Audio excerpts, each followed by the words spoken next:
우리가 지난주에 시편 1편을 같이 나누었습니다.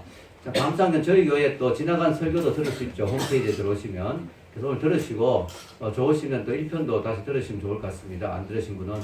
그래서 지난주 시편 1편에 보면요. 복 있는 사람이 되는 비결을 이야기하고 있어요. 그래서 지난주가 원래 첫 주 예배 설교였는데요. 올 한 해 복 있는 사람이 되는 방법. 그게 뭐냐면은 뭐였지요? 기억납니까? 하나님의 말씀을 가까이 하는 삶. 하나님의 말씀을 가까이 하는 삶이 복이 있는 삶이다 하는 것이죠. 그걸 말씀드렸어요. 오늘은 시편 2편을 통해서 복이 있는 삶이 된 비결을 또 하나를 더 가르쳐 드립니다. 그게 뭐냐면은 하나님의 아들이시며 메시아이신 예수님의 왕권에 굴복하고 복종하는 것이 복 있는 사람이 되는 비결이라는 것이죠. 자, 이 시의 배경은 왕의 등극의식과 관련이 있습니다. 새로운 왕이 지금 등극하는 거예요.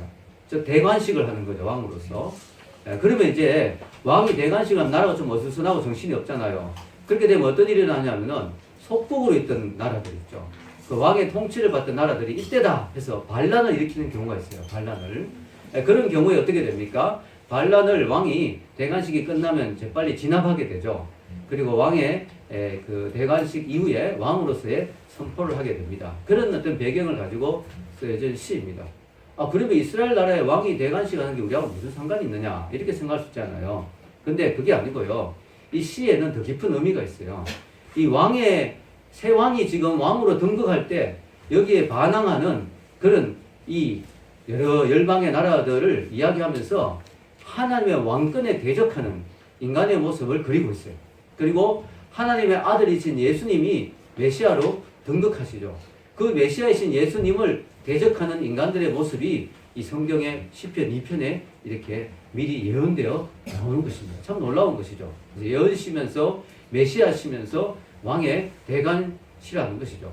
그래서 왕의 등극의 배경으로 해서 이렇게 말씀이 전해지고 있습니다. 자, 여기 보면요.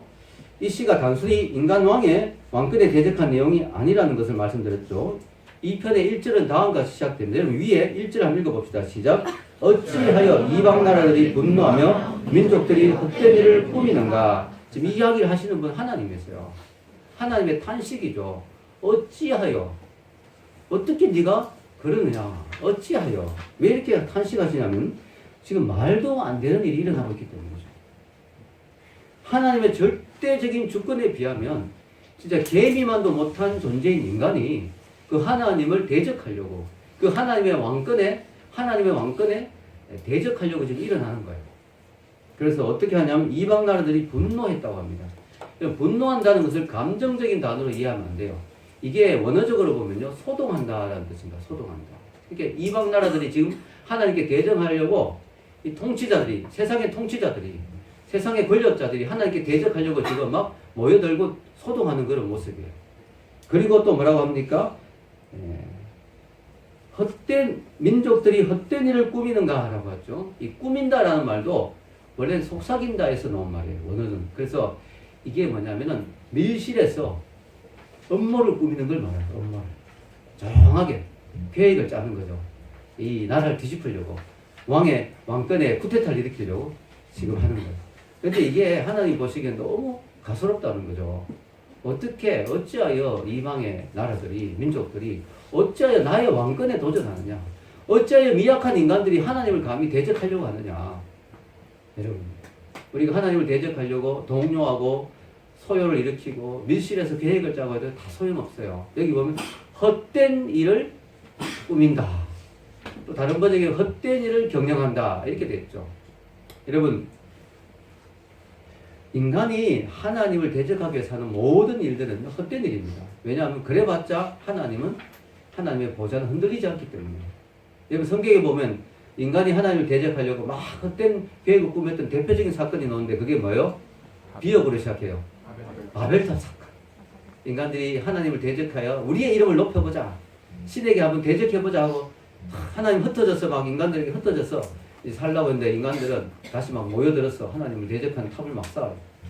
그때 하나님이 말을 혼잡케 하면서 그 언어를 섞어버리면서 인간의 바벨탑인 드디어 무너지게 되는 거죠. 이런 모래성의 아이들이 하루 종일 모래를 쌓습니다. 엄청난 모래를 쌓으면서 모래성을 거창하게 만들어서 어떻게 돼요? 화덕 한번 치게 되면 밀물이 들어오면 그 모래성은 싹 사라지죠.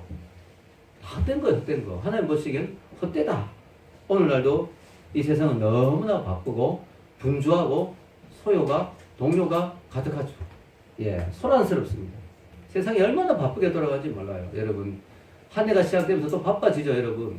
회사도 바쁘고, 그죠? 국가도 바쁘고, 개인도 바쁘죠. 바쁩니다, 그죠? 정신없죠. 그런데 만약에 그 모든 일들이 하나님을 배제하고 하나님 없이 바쁜 일들이라면 바쁜 걸로 그치지 남는 것은 아무것도 없다는 것이죠. 여러분들이 기업을 경영한다든가 사업을 한다든가 여러분 인생의 계획을 세운다든가 여러분의 삶의 모든 것들을 계획할 때 그냥 바쁘기만 해서는 안 돼요.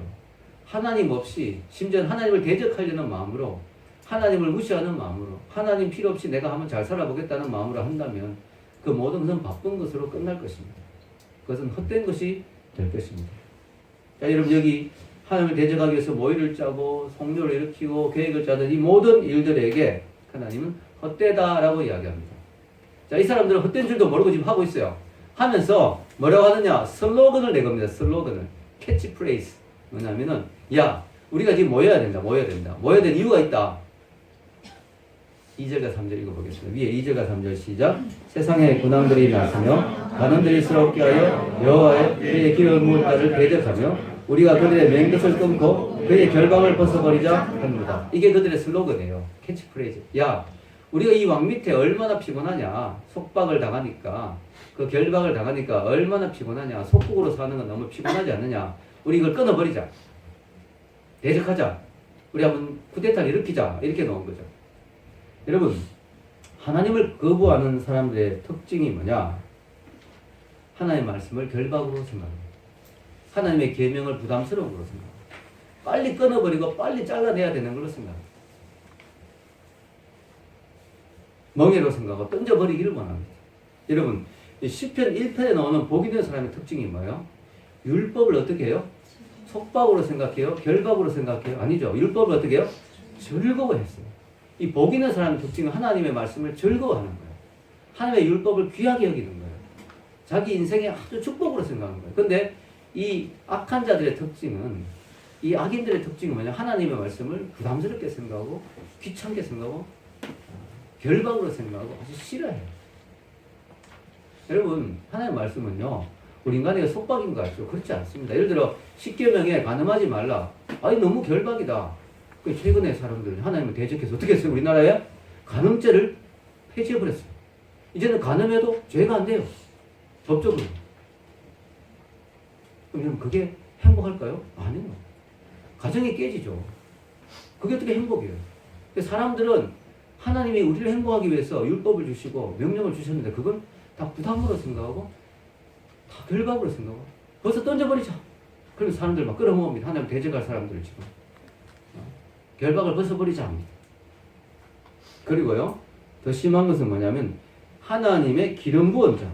세상의 군왕들이 났으며 가난들이 새롭게 하여 여호와의 그의 기름 부음 받은 자를 대적합니다.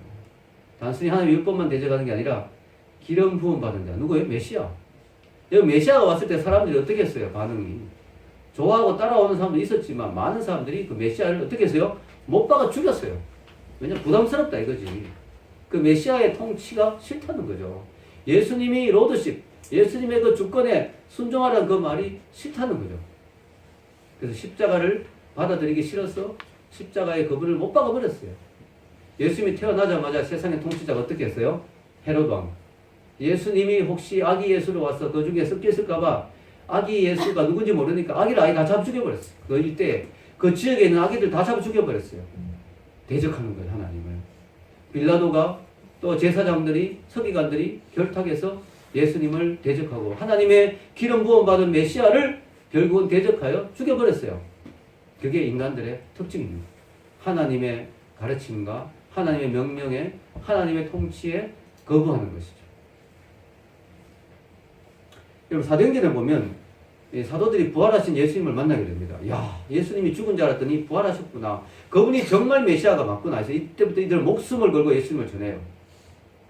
그러니까 예수님을 못 박아 죽였던 자들이 당황하기 시작하죠. 아니 예수를 분명히 죽였는데 예수가 살아났다면서 전하는 저 자들은 뭐냐? 그래가지고 그들을 끌고 옵니다. 베드로하고 막 제자들 끌고 와서 막 위협을 합니다.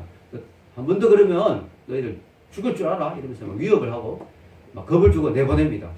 이 사람들이 위협을 받고 초대교회 제자들이 모인 곳에 왔어요. 와서 야 우리가 지금 공에 끌려갔다 왔는데 이 사람들이 이런 말을 하더라. 예수님의 이름을 전하면 잡아 죽인다 하더라. 그러니까 그들이 어떻게 반응합니까? 시편 말씀을 인용해서 기도합니다. 사도행전에 나오죠. 여러분 성경에 그 사도행전 4장 24절 26절 여러분 주보에 나오는데 한번 읽어볼까요? 그들이 듣고 한 마음으로 하나님께 소리를 높여 이르되 대주제여 천지와 바다와 그 가운데 만물을 지으시오 또 주의 종 우리 조상 다윗의 입을 통하여 성령으로 말씀하시기를 어찌하여 열방이 분노하며 족속들이 허사를 경영하는고 세상의 문안들이 났으며 관리들이 함께 모여 주와 그의 그리스도를 대적하도다 하신 이로소이다. 아멘. 이 다윗이 쓴 시라는 걸 우리가 알 수가 있죠. 시편 2편이 다윗이 참 대단하죠. 여러분 사도행전 읽으면서 이 말씀이 도대체 무슨 말씀인가 어디서 나온 말씀인가 잘 몰랐을 수도 있어요. 이게 시편 2편에서 나온 말씀이에요. 이들이 지금 위협과 협박을 받으면서 뭘 느끼냐면 시편 2편의 말씀이 지금 이루어지고 있다. 이들이 메시아로 오신 그분을 대적할 뿐만 아니라 메시아를 전하면 우리도 대적하고 지금 하나님의 왕권에 대적하고 있다. 주여 이 상황을 살펴봐 주시옵소서. 그러면서 담대하게 기도합니다. 놀라운 것은요. 이들이 위협을 받는데도 더 담대하게 전할 수 있게 해달라고 기도합니다. 놀라운 믿음이죠. 여러분 이런 박해가요. 그때만 있었던 게 아니에요. 하나님을 대적하는 자들의 무리가 지금도 여전히 있어요. 여러분 아시죠? 지금도 수천 명이 작년 한 해마다 수천 명이 예수님의 이름 때문에 아무 죄도 없이 끌려가서 잡혀 죽었어요. 수천 명이 죽었어요. 한두 명이 아닙니다. 그리고 지금도 북한에서 얼마나 많은 사람들이 예수님 때문에 잡혀 죽는지 몰라요. 제 동생이 선교사인데 얼마 전에 이집트를 갔대요. 이집트에 갔는데 너무너무 예배가 은혜롭더래요. 그 예배 드린 자가 그 사모함이요. 말로 설명할 수가 없대요. 근데 너무 놀랐어요. 아니 콥틱 교도라고 그쪽에는 뭐 약간 뭐 복장도 그렇고 좀 아닌 것 같은데 이랬거든요. 이렇게 아니라고. 엄청나게 은혜롭고 그 은혜로운 이유가 있더라고요. 왜냐하면 거기는 테러 분자들이 많아가지고 기독교인들 그렇게 핍박하는데 교회에서 예배드리면 교회에 폭탄을 집어넣는 거예요. 그래서 매주 한 교회에서 폭탄이 터져요. 어느 교회에서 터질지 몰라. 그래서 여러분이 예배를 드리고 있으면 오늘 우리 교회에서 터질 수도 있는 거예요. 실제로 동생이 가서 예배드렸던 그 주에 또 다른 옆에 교회에서 터졌다 하더라고요. 그러니까 교회에 오는 사람이 어떻게 오는 거예요? 목숨 걸고 오는 거예요. 목숨 걸고. 그러니까 얼마나 예배가 간절하겠어요. 생명 내놓고 예배드리는 거니까. 야, 진짜 깜짝 놀랐습니다. 그 이야기 듣고. 지금도요. 예수님을 대적하고 하나님의 그 통치에 대적하기 위해서 대적하는 사람들이 지금도 그렇게 많아요. 그럼 선진국에서는 어떻게 되냐? 선진국은 뭐 그렇게까지 폭탄이 막 잘 터지진 않지만 교묘한 방법으로 또 핍박하죠. 교묘한 방법으로. 동생이 호주에서 몇 살았는데 호주에서는요. 동성애자들 이제 결혼식에 줄이 안 해주면 바로 법정으로 끌려갑니다. 여러분 거부했다고? 또 그리고 여러분 지금 미국 같은 데도 성경을 학교 가져가면요. 아주 위험한 물건을 갖고 왔다. 혐오스러운 물건을 갖고 왔다 해서 바로 조치가 들어간 학교도 많아요. 그리고요. 어떤 또 직원은 회사의 직원이 배지를 십자가 배지를 가져갔다 바로 해고당하기도 하고요. 이 하나님을 대적하는 사람들이 지금도 너무나 많아요. 그럼 하나님의 반응은 여기에 대해서 어떨까요? 그 반응이 4절에 나옵니다. 4절에 위에 사절 한번 읽어볼까요? 하늘에 계신 이가 웃으시며 주께서 그들을 비웃으시리로다. 자, 지금 땅에 1절부터 3절까지는 땅에 초점이 맞춰졌죠. 땅을 이렇게 쳐다보니까 하나님이 땅이 지금 분위기가 어때요? 하나님 막 대적하고 있어요. 근데 이제 포커스가 하늘로 탁 옮겨져요. 화면에 초점이 하늘로 탁 옮겨지는데 하나님이 탁 나타나시는데 웃으신다. 여기서 하나님 웃으면 호탕한 웃음소리가 아니에요. 기분 좋아서 웃는 웃음이 아니에요. 비웃으신다. 하나님이 아주 냉소를 아주 가소로워서 아주 코웃음을 치시는 그런 거죠. 그래서 공동번역에는 가소로워 웃으신다 이렇게 번역되어 있습니다. 왜 가소로워서 웃습니까? 말이 안 되는 싸움을 걸어오는 인간들을 보니까 너무너무 가소로워서 웃는 거죠. 웃는 거죠. 여러분 하나님 보시기엔 인간은 어떤 존재일까요? 하나님 보시기에 열왕들 우리가 보기엔 열왕들 대단하잖아요. 군대들 엄청나잖아요. 번쩍번쩍 갑옷을 입고 이 창과 칼을 들면 우리가 보기에도 좀 무섭잖아요. 자, 하나님 보시기엔 이 인간들이 어떻게 보일까요? 여러분, 이사야서 40장 15절에 보면요. 하나님에게는 열방이나 민족이 어떻게 보이는지 나와 있습니다. 읽겠습니다. 보라, 그에게는 열방이 한 통에 한 방울 물과 같고 저울에 작은 티끌 같으며 섬들은 떠오르는 먼지 같으리니. 하나님 보시기에는 이 열방들이, 이 민족들이 통에 물 한 방울 탁 튀는 것 같다는 거예요. 엄청나게 우리가 보기엔 대단한 섬들이 그냥 티끌 같고 먼지 같다는 거예요. 왜 알겠습니까? 여러분, 우리가요, 한 번씩 보면 이렇게 유튜브 이런 데 영상 보면 지구에서부터 이렇게 점점 해서 막 확대해서 우주로 나가는 그런 영상 한번 보면 재밌어요. 지구가 엄청 큰데 점점 막 줌을 막 당기면요. 은하계로 막 나가면 벌써 지구는 점 하나. 은하계에서 전체에서 봐도 지구는요, 점 하나예요, 점 하나. 하나님은 이 광대한 우주를 만드셨잖아요. 이 은하계만 해도 엄청난데, 이 은하계 같은 게도 저 우주에 얼마나 많아요. 막 수백만 개가 있잖아요. 그 하나님이 그 우주를 만드신 하나님 보시기엔 이 지구의 크기는 어느 정도 될까요? 점 하나도 점 하나. 점도 안 되죠. 근데 그 안에는 인간들, 그 나라들은 뭐, 점 하나도 안 되는 거죠.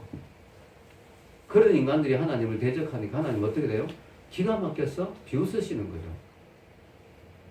조금 나쁘게 표현, 이것들이 돌았구나. 이것들이 제정신이냐. 이렇게 하나님이 비웃으시는 거예요. 근데 여러분, 하나님의 비웃음은 무서운 게요. 그 다음에 따라 나오는 게 있어요. 하나님의 비웃음 뒤에는 진노가 따라 나와요. 여러분, 5절 읽어보겠습니다. 시작. 그때 분을 바라며 진노하사 그들을 놀라게 하여 이르시기를. 하나님이 가만히 있으니까요, 없는 것 같죠. 하나님이 조용히 계시니까 아예 안 계신 것 같죠. 아니다. 하나님은 뭘 기다려요? 때를 기다리는 거예요. 때를. 그래서 그때에 하나님의 때가 있다는 거예요. 그때에 하나님은 역사하시기 시작하고 그때에 하나님은 자기를 드러내시기 시작하고 무서운 때죠. 그래서 구약에 계속 나온 게 뭐예요? 그날에, 그때에, 여호와의 날에, 그죠? 그게 바로 최후의 심판이에요. 하나님은 때를 따라 역사하시거든요. 아무 때나 움직이시는 게 아니에요. 하나님 신중해서 가볍게 안 움직이세요. 여러분, 예수님 오시는 것도 그냥 막 오신 게 아니에요. 갈라디아서 4장 4절에 보면요, 읽겠습니다. 때가 참에 하나님이 그 아들을 보내사 여자에게서 나게 하시고 율법 아래 나게 하신 것은 때가 차서 하나님이 오신 거죠. 때가 차서 예수님이 이 땅에 오신 거죠. 아무 때나 오신 게 아니에요. 와야 될 때가 있었던 거죠. 구약이 완성되고 400년이 지난 다음에 예수님이 오셨어요. 오셔야 될 때가 됐어요. 그때는 막 로마의 도로가 다 깔리고, 그죠? 복음이 신속하게 전파될 수 있는 그런 준비가 돼 있었죠. 헬라어로 언어가 통일되고 말이죠. 사람들의 마음에 이 메시아에 대한 갈망이 막 있고, 이스라엘 사람들이 막, 메시아에 대한 갈망이 있고, 이럴 때 오셨습니다. 자, 다시 오시는 것도, 주님이 다시 오실다고 분명히 말씀했어요. 내가 속히 오리라. 근데, 오긴 오는데 때를 맞춰서 오시죠. 그래서 하나님 지금 때를 기다리고 있어요. 지금 때가 가까웠죠. 여러 가지 여러분, 세상에 돌아가면 보십시오. 주님 오실 때가 가까웠다는 걸 알 수 있어요. 자, 오시면 어떻게 돼요? 하나님의 진노가 드러나는 거예요. 왜냐, 하나님을 너무나 인간이 무시하고 너무나 인간들이 가소롭게 하나님에 대해서 너무너무 대적해 왔거든요. 지금까지 너무너무 건방진 행동들을 많이 했거든요. 요즘은요, 옛날에 뭐 무신론자들이 조용히 했는데 요즘은 완전히 막 그냥 막 버스 광고도 막 붙이잖아요. 광고도. 그러니까 신은 없다. 인생을 즐겨라. 뭐 이러고, 그죠? 그 다음에 뭐예요? 하나님 없다. 일요일에 푹 자라. 이러고, 그죠? 막 별별 그런 광고들 다 붙이죠. 자, 하나님을 대적하고 막 대들고, 야, 그때 하나님이 오시면서 인간을 놀라게 하죠. 하나님 오시면 인간은 놀라 기절합니다. 예수님 오실 때 번개같이 천둥같이 오신다고 했죠. 인자에 오시면 번개의 번쩍인 것 같으리라. 그리고 막 심판이 오죠. 심판이 최후의 심판이 있죠, 그죠? 심판이 요한계시록 보면 심판이 엄청나죠. 많은 사람들이 죽게 되고 사람들이 너무 괴로워가 막 돌들이 자기 위를 덮기를 원하고 이런 때가 옵니다. 여러분, 인간은 아무리 잘나도요, 아무리 권력이 되어도 피조물은 피조물일 뿐이에요. 아무것도 아니에요. 여러분, 개미들 중에 되게 힘센 개미가 있었대요. 그 개미는 자기가 힘이 너무 세가지고, 왜냐면 다른 개미는 쌀 한 톨 들어올리는데 자기는 두 톨치 막 들어올리고. 그래, 그 개미가 너무 힘이 세서 대단한 존재로 인정받아서 자기를 자랑하기 위해서 시장에 나갔대요. 밟혀 죽었대요. 개미는 뭐 시장 나가봤자 아무것도 아니잖아요. 밟혀 죽지 뭐. 아무것도 아니에요, 우리 인간은. 잘난 체하지만 아무것도 아니에요. 하나님이 주권자이고 이 세상을 통치하신 분님이 드러나는 때가 온다는 거죠. 자, 이제 하나님은 이 지상에 있는 인간들에게 이야기하십니다. 6절에 보면요. 읽겠습니다. 내가 나의 왕을 내 거룩한 산 시온에 세웠다 하시리로다. 인간이 아무리 대적해도 하나님의 통치는 이루어지죠. 하나님의 뜻은 반드시 이루어지게 되어 있어요. 인간들이 메시아 왕에게 아무리 대적해도 뭐요? 메시아 왕은 왕으로서 세워지게 되어 있습니다. 하나님은 하나님의 뜻한 바를 반드시 이루십니다. 1차적으로 이 말씀은 다윗에게 하신 말씀이죠. 다윗이 왕으로 세워질 때, 이 왕이란 것은 특히 이스라엘 나라의 왕이라는 하나님의 대리자니까 하나님의 아들의 개념이 있죠. 그런 개념이죠. 그러나 이게 궁극적으로는 하나님의 진짜 아들이신 예수님을 향해서 하시는 말씀이죠. 내가 내 아들을 시온에 세웠다. 그 아들을 나의 왕으로 세웠다. 하는 것이죠. 그러면서 7절에 뭐라고 이야기합니까? 읽겠습니다. 내가 여호와의 명령을 전하노라. 여호와께서 내게 이르시되 너는 내 아들이라. 오늘 내가 너를 낳았도다. 이렇게 이야기합니다. 내가 오늘 너를 낳았도다. 자, 예수님은 원래 하나님의 아들이었죠. 이 땅에 오시면서 하나님의 아들이 된 게 아니에요. 근데 성경을 이렇게 읽어보면 부활 사건이잖아요. 부활 사건이 바로 예수님이 하나님의 아들로 인정되는 사건이었다. 왜냐하면 예수님은 실제적으로 하나님의 아들이었지만 사람들이 인정 안 했잖아요. 나사렛에서 무슨 선한 것이 나오겠냐? 당신 나사렛 목수 아니냐? 당신이 무슨 하나님의 아들이냐? 근데 부활을 통해서 부활을 딱 보면 사람들이 입이 딱 벌어지는 거죠. 심지어 의심하던 제자들조차도 꼼짝 못한 거죠. 왜냐? 어떻게 사람이 다시 살아날 수 있느냐? 그리고 피 흘리고 찍히고 완전히 그냥 정말 처절한 모습으로 죽었던 그분이 영광 가운데 빛나는 모습으로 살아나온 걸 보면서 제자들이 두 손 두 발 다 든 거죠. 당신은 진짜 하나님의 아들이군요. 그래서 목숨 걸고 그때부터 예수님을 전하기 시작하잖아요. 무서워서 숨어있던 제자들이.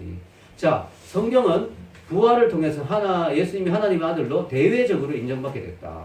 여기 로마서 1장 4절에 보면요. 이런 주보에 한번 읽겠습니다. 성결의 영으로는 죽은 자들 가운데서 부활하사 능력으로 하나님의 아들로 선포되셨으니 곧 우리 주 예수 그리스도시니라. 아멘.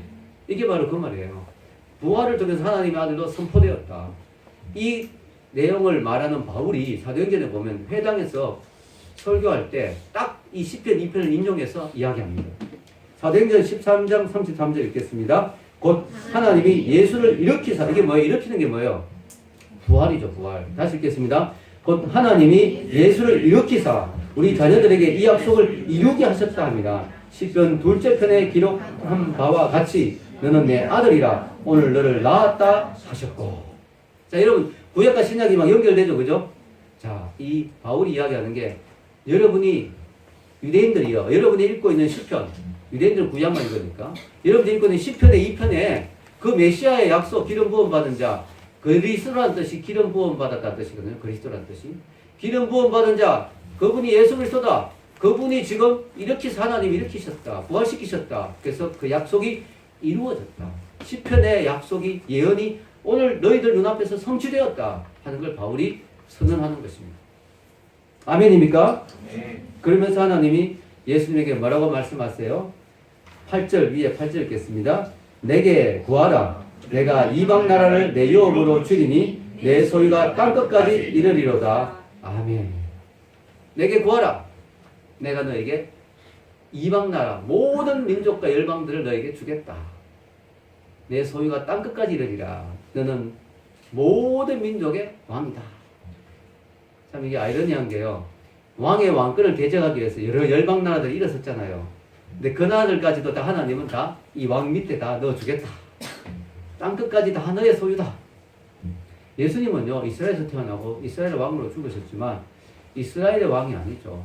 모든 민족의 왕이시죠. 그래서 예수님이 왕중왕, King of Kings, 열방의 왕, 만방의 왕, 온 민족의 왕이시죠. 왜냐? 그분 하나님이시니까. 모든 민족의 왕이죠. 열방의 왕이죠. All nations, 모든 나라들의 왕이 되신다는 거죠. 믿습니까? 예수님은 왕 중의 왕이십니다. 하나님의 약속이 바로 모든 민족에게, 열방의 모든 땅을 너에게 주겠다. 그렇게 이야기했습니다. 여러분, 이사야서 9장 6절에 보면요. 메시아의 탄생을 이렇게 이야기합니다. 읽겠습니다. 이는 한 나귀가 우리에게 낳고 한 아들을 우리에게 주신 바 되었는데 그의 어깨에는 정사를 메었고 그의 이름은 기묘자라 모사라 전능하신 하나님이라 영존하신 아버지라 평강의 왕이라 할 것임이라. 아멘. 이 말씀은 기가 막힌 말씀이에요. 왜냐하면 아기가 태어났다 그랬죠. 아기가. 근데 그 아기가 아들이래요. 아들. 그리고 그 아들이 뭐예요? 왕이라는 거예요. 왕. 어깨, 정사, 모든 걸 다 통치하는 능력을 가지고 있는 기묘자라. 아주 놀라운 능력을 가진 분이다. 아주 모사라. 아주 지혜로운 분이다. 전능하신 하나님이고 뭐예요? 아들이면서 아기면서 뭐 영존하신 아버지라. 이게 너무 놀라운 이야기죠. 아기인데 그분이 영존하신 아버지. 아버지는 아버지 하나님밖에 없잖아요. 영원히 존재하는 아버지는 하나님 아버지밖에 없잖아요. 여러분들의 아버지는 영원히 존재하지 않잖아요. 언제나 돌아가시잖아요. 영존하신 아버지. 이게 아들인데, 아기인데도 이 아기에게 영존하신 아버지. 이건 삼위일체 하나님인 거예요. 예수님이 아기인데 하나님이시라는 것이죠.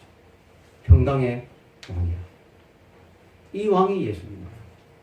여러분, 그러니까 이 왕 앞에 우리가 그 통치에 굴복하고 순종하면 당연한 거예요. 왜냐? 그분 하나님이시니까.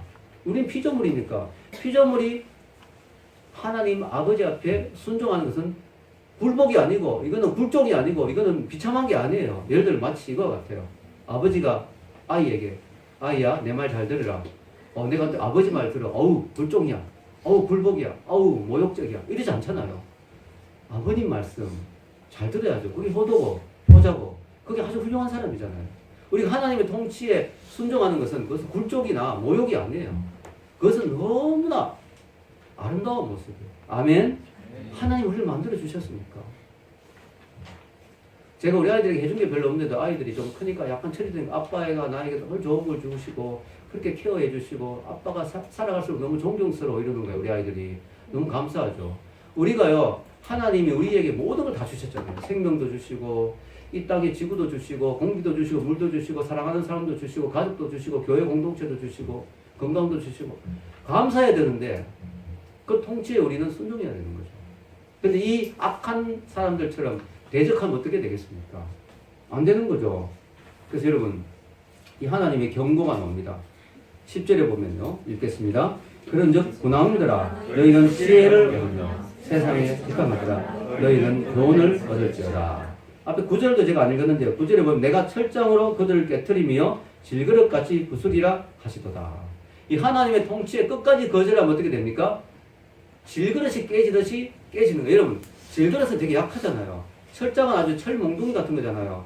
여러분, 쇠몽둥이로 질그릇을 깬다고 생각해 보세요. 질그릇이 견딜 수 있겠습니까? 박살이 날 수밖에 없죠. 하나님 안 먹고 우리에게 심판하시면 우리는 박살이 날 수밖에 없어요. 그래서 하나님 우리에게 경고하시죠. 10절에 군왕들아 좀 지혜롭게 행동해라. 어리석다 지금 너희들이 말도 안 되는 지금 대적을 하고 있다. 좀 지혜롭게 행동해라. 세상의 재판관들아 통치자들아 너희는 교훈을 받을지어다. 그 교훈이 뭐예요? 하나님의 그 왕권에 순종해야 된다. 그게 살 길이다. 그게 축복받는 길이다. 11절 읽겠습니다. 여호와를 경외함으로 섬기고 떨며 즐거워할지어다. 자, 여러분, 이 말씀이 참 놀라운 말씀이죠. 여호와 하나님을 경외하고 섬기는데 떨며 즐거워한다. 이 떤다는 건 두려움이거든요. 여러분, 사람들 중에도 지금 떨리는 사람 있잖아요. 만나면 이렇게 부담스러운 사람, 떨리는 사람. 제가 이렇게 목사다 보니까 가끔씩 어떤 분이 제 옆에 밥을 안 먹고 이렇게 옮기는 경우가 있어요. 우리 교회는 그런 사람 없는데 이렇게 큰 교회 보면 이렇게 집사님들, 이렇게 어르신들 중에 약간 목사라면 부담스러운 여자 집사님들 중에 그런 분들 있어요. 목사님 옆에서 밥이 잘 안 넘어가다 약간 옆 옮기는. 우리가 약간 떨리는 사람, 약간 두려운 사람은 뭐예요? 자꾸 멀리하고 싶어지잖아요. 그 사람은. 가급적 그 사람은 가까이 안 있고 싶죠. 근데 하나님은 이상한 분이어서, 놀라운 분이어서 너무너무 하나님 생각하면 우리는 두렵잖아요. 떨리는데 자꾸 그분과 가까이 하고 싶어져요. 그냥 그분은 사랑스럽거든요. 아멘? 그분은 되게 무서운 분인데 사랑스러워요. 그걸 경외라고 해요. 경외의 뜻이 뭐냐면 두려워하면서 사랑한다. 이게 경외예요. 우리가 하나님을 섬기는 데 있어서는 두 가지가 같이 가야 돼요. 두려움과 떨림, 두려움과 즐거움, 행복, 기쁨이 같이 가야 돼요. 여러분, 우리가 오늘도 예배 넣었는데 두려움과 떨림을 가지고 나왔죠. 두려움은 뭐예요? 예배 자꾸 빠지면 복 못 받을 것 같은데 이러다 벼락 맞는 거 아니야? 약간 두렵잖아요. 우리가 예배 자꾸 빠지고 하나님 멀리하면 이거 약간 징계받을 것 같은데 솔직히 두려워요. 그죠? 그런 약간 겁먹고 오는 것도 있어요. 그러나 또 여러분, 그것만으로 나올 수 없어요. 의무감이나 두려움만으로 나온 건 한계가 있거든요. 나와서 예배 드려보니까 행복한 거야. 너무너무 기쁘고 찬양할 때 너무 마음에 감동 있고 기쁘고 하나님 사랑하는 마음이 생기고 행복하고 그러니까 나오는 거잖아요. 이 두 가지가 같이 가야 돼요. 우리가 평생 주님을 섬길 텐데 주님을 섬길 때 두려움과 떨림이 같이 가야 돼요. 아멘. 그래서 하나님이 뭐라고 하냐면 너희는 군왕들아 두렵고 떨림으로 하나님을 경외하고 섬겨라. 이건 하나님 뭘 요구하시냐면 정치적인 복종뿐만 아니라 마음의 복종도 요구하시는 거죠.